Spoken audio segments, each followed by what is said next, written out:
How did you and your therapist, I mean, with as much detail as you're comfortable with, but how did you guys approach that work? Like, what did you do to get, to a good place with that and develop some understanding? Were there any specific steps, or was it more about kind of processing work and getting your thoughts around it? I think it was a mix of both, but I would say 30% of it was processing. 70% of it was calming the nervous system and her supporting me that these are just intrusive thoughts. And her reaffirming that you're healthy, you're sane, there's nothing wrong with you. I work with suicidal people. They are not you. I've worked with people that are thinking about hurting other people. They are not. Like, these are two completely different things. And every Thursday when I would meet with her, saying that, I would leave the office. All right, I feel more calm. I feel more calm. But that was just the beginning. And obviously the deep breathing, right? Yeah. Inhaling for 4, holding for 4, exhaling for 8. Anything breath related to calm the nervous system. Yep. Because eventually I learned that it's an anxiety disorder it develops into a disorder, but it was a panic attack. Cortisol, adrenaline raises. You want to allow it to calm down. And it took, I would say a few months for me to get to a very solid place. And then for like a few years, it was kind of just random. It was on and off, where I would have weeks, maybe a month, where I would feel pretty consistently these heavy emotions, but then it would go away for weeks and months. So I was on and off of therapy. And that was for like probably about 3 years. Yeah. And then where do you sit today? Are you still kind of on that schedule, or are you kind of in a good place with all of that now? Now I'm on a good place, but there's more to it. Yeah. So going through. Yeah. Tell me the rest then. Yeah. Cause I'm, the guy before me today, right? Like you said, it's like, well, who could have these thoughts? Like, I wouldn't guess that of you. Right. But I think under the right circumstances, we talked early on about, solitary confinement versus spending time alone. Under the right circumstances, anybody's capable of almost anything, over time. I mean, these are humans having those thoughts, and these are humans committing those acts. And I'm one of those. I'm a human. Right. So the context is interesting, but it just feels like there's a lot of space between the panic attack at the sushi restaurant and where you are today. So kind of walk me through. So you get a grip on that. And did you start working with other people on that right away, or did that take some time as well? Cause you had other symptoms besides just that, right? Yeah. Had other symptoms. Nothing more than I would have like this random panic. Was never so overblown up until this day, knock on wood. Where it got to a point where I'm like, I need to go to a hospital, Gotcha. or something like that. But just kind of in the background. It was just there. Yeah. Yeah, it was just kind of there, and it would come in random moments. That's what was annoying, that people that are struggling with this, that are listening, they know what I'm talking about, where you can sometimes associate your panic and your anxiety with scenarios and locations. But this was, maybe there was a few spots or ideas and things that happened that triggered it, but it was very random. And that's what was so annoying, that when I got back on therapy, I recently just got off of it, actually last week. I'm working with a new therapist. Mm-hmm. This was for a few months, and he was always trying to identify patterns. And I was like, I don't know. It keeps going off. And I know for a fact that if I was home alone at the end of the day, it would get triggered a lot, because it's just me. And it's that the isolation, because I'm just sitting there and I'm like, what this is not okay. But then if you take it from another approach, is what my coach taught me, it's, staring at your darkness. It's like, these are just thoughts. And you just keep reaffirming that, and all it takes is 1 or 2 times where you feel you break free, where you feel that panic for 15 minutes, 5 minutes, an hour, whatever it is. And then you tell yourself, you're like, nah, it's all good. It's not you. You're sane. You're good. You're good. Deep breathing. And it just takes one time. And it's like, hold on. Okay. If I could do that, all right, let me try that again next time it happens. And then you do it twice. And that's where it kind of gets the ball rolling. Yeah, it's nice when you can cut off always and never, right? Those are those absolute thoughts of I'm always freaking out. I'm always going to struggle with this. I'm always going to have these thoughts. And it's or I'm never going to be in control of it, right? But then when you feel that sense of control and feel that sense of relief, it's like, oh, it's not 100% anymore. it's 99%. Now it's 95. Now it's 80, right? And so little by little, that snowball rolls down the hill and you start to get that positive momentum going. So 100%. And that's how anxiety disorder, panic disorder, chronic anxiety, anything that viewers are people that are listening to this, if you're struggling, like, it's a buildup. It doesn't just happen like that. There's something that has been happening in the background that has gotten you up until this point. So the same way you learned and you created this energy in you, you can unlearn it and go towards something different, something maybe a little better, something more beneficial for you. And taking that approach, along with a few other things that I'd love to share later that would definitely help people, man, like, it really is curable and healable. But I was going to share, like, back to the story. Yeah, I was like on and off therapy. And this was about 4.5 years ago where I had that first panic. And for years, it was like, I was reaching out for help, but it was tamed. It wasn't that bad. And I was constantly working and building my business. Again, the anxiety building up in the back end. Oh, this offer doesn't work. Okay. Oh, but I accomplished this. Okay, maybe I can help people with this. All right, fuck it. Let me go all in on this offer. Hiring different coaches, and super grateful for everything. I mean, I've invested over $35,000 into coaching and mentorship and stuff like that. And it's so worth it because it was around a community of people that were supportive. And I've had some amazing opportunities and connections from all of that. But it didn't really get too bad up until last summer, August. And the symptoms really started to ramp up and come back. And even from before, I still didn't know what this was.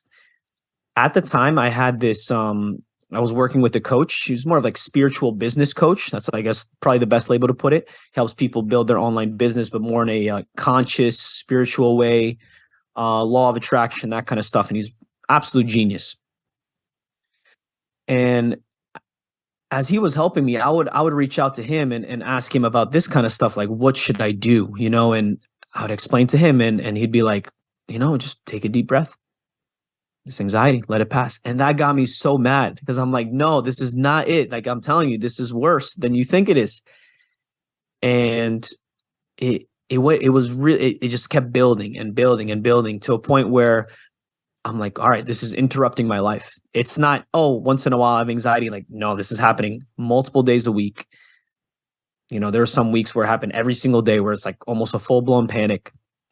I'm like happy to leave the house because that's where it happened. It would happen to me a lot where I was like kind of just felt isolated and I was home alone. I was happy to leave the house, happy to just get moving, to get some of that adrenaline out. And I was like, okay, this is a problem. Got back on therapy, started to work through this.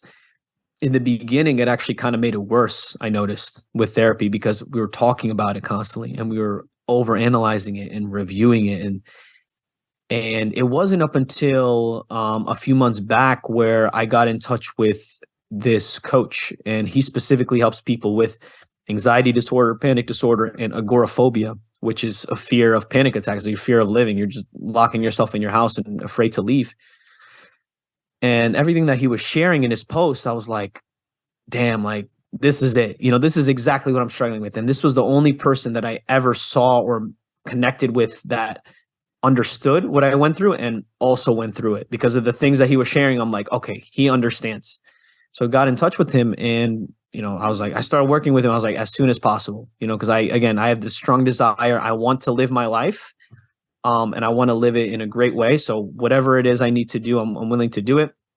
And I started working with him, and it was the best thing I've ever done, honestly, up until this day, seriously. Well, and there's two really important themes to not lose in your story. One is that recovery is not a straight line, right? Like, it'd be one type of story if you were like, hey, I had a panic attack, I saw a therapist, and I've never felt it again, right? Like, that's sort of the outlier. Like, it's not generally how it works. So the fact that even though you were doing the good work and even though you had gained some semblance of control, that relapse and recurrence of this and it coming back and even stronger is very typical. And I think people need to be ready for that for sure. And the other thing I thought about while listening to your story was the value of just finding somebody who you feel understands, like actually understands, right? So we'll talk about the work that you and him did, but it's like, it's not even like a magical technique. It's just, it all started from a place of, no, this dude gets it. Right. And so people ask a lot of times, like, well, how do I know if I have the right therapist? Or when I'm picking a therapist, how do I know to pick one from the other?